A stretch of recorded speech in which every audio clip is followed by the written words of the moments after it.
clear with his directions, and he will stop you and tell you. If he gave you something to do, he will stop you and tell you when you are not doing it. You are going opposite. I told you to do that. I told you to go to Nineveh, and you went to Tarshish. Jabba.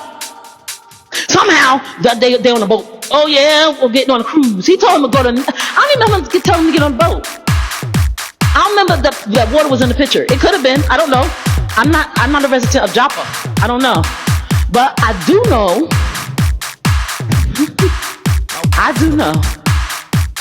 that the God that we serve will not give us a direction with not adequate instructions. Adequate. Because everything that happens from this point forward is based on the decision that Jonah makes here. Selah.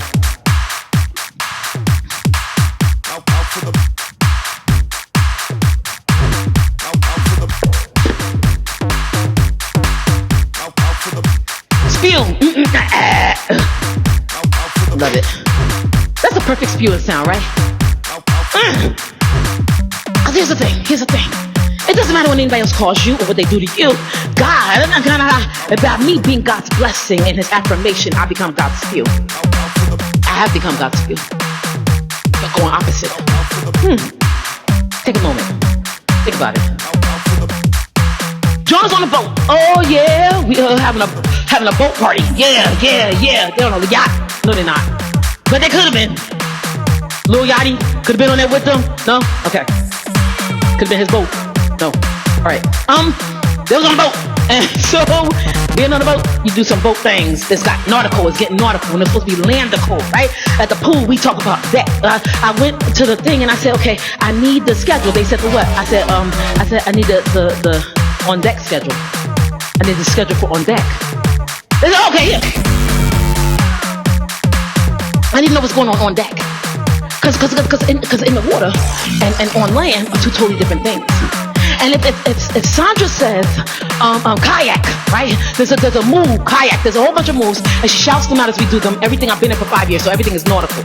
So they shout out the moves as we're doing it. And even if you don't, you watch her because she does the moves in front of you. But even if you do not, if you're blind, you hear her saying a move, you can still do it as part of the workout because everything is nautical and you speak the language.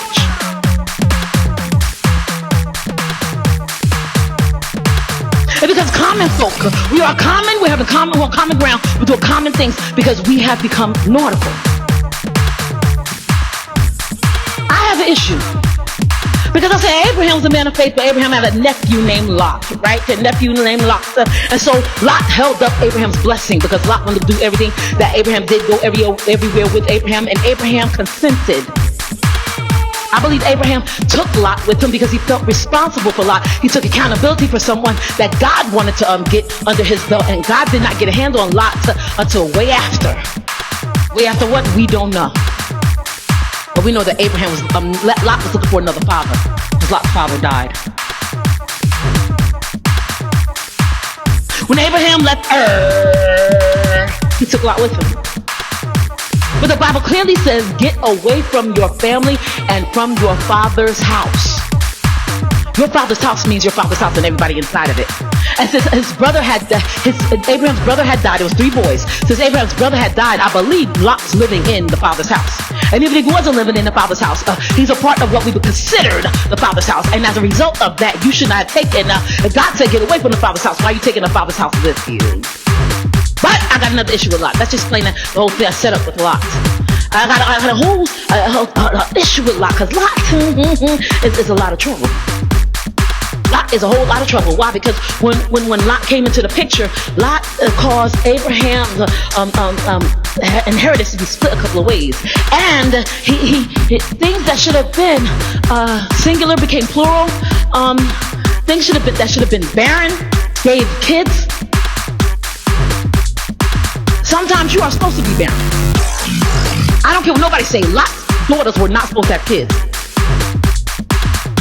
but they did. We know how it happens. Incest is best. Put your son, put your father to the test, right? Depends on the day, right? Incest is best. Put your father to the test. And they did. They got him drunk and they made sons. And so Ammon and Moab are incestuous nation. And Jesus is a descendant of Ruth, which is a descendant of the incestuous nation, Moab. So we can't say that God won't work it for the better, because he will, because that's from page 28. But what I can say is Lot. It's a whole lot of trouble. Because these daughters did this to Lot after Lot had married their mother after going to Sodom and Gomorrah. He obviously found their mother in Sodom and Gomorrah and married her and made the two daughters with her.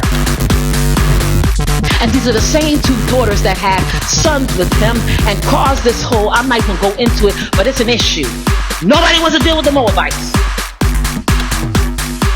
What did Moab do? Moab-BITES. Moab-BITES. They do. M-O-Night. Right. They do. But I always have the picture in my mind of, because of the inconsistency of lots. Is that where they get the game lots from? Of lots? Casting lots? We know that Job took place at the same time that Abraham did.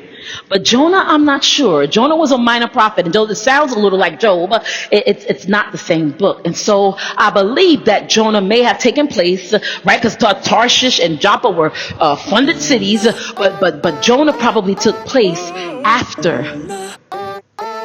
Genesis, after Abraham's story, right?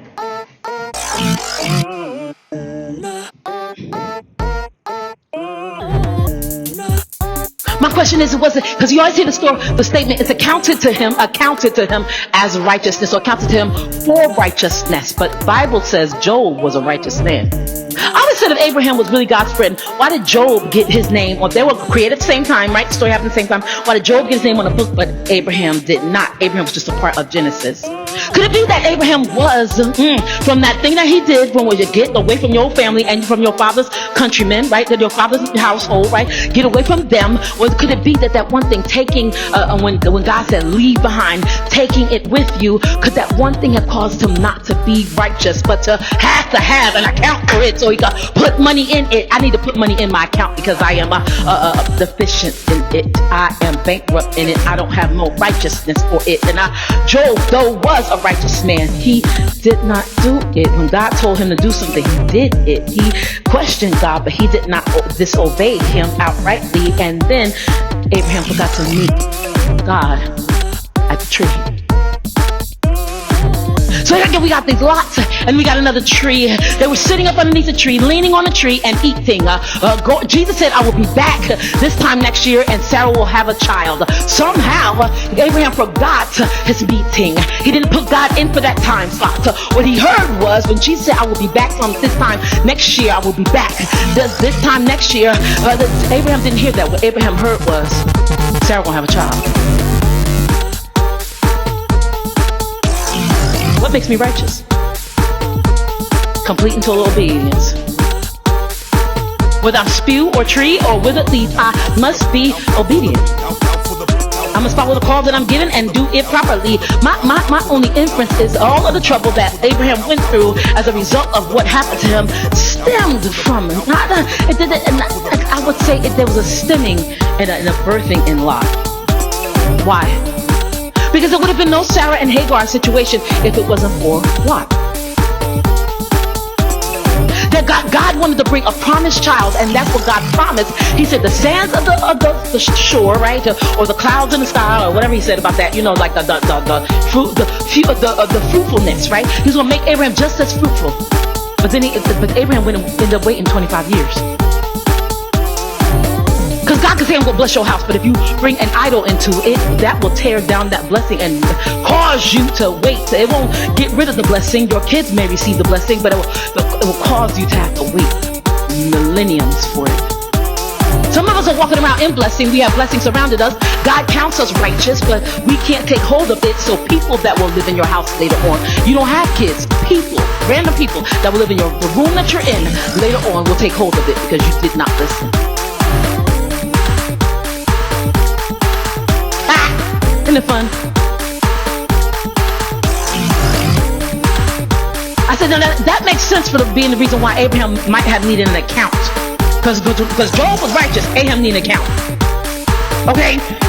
That might have made sense. Could that be why we draw lots?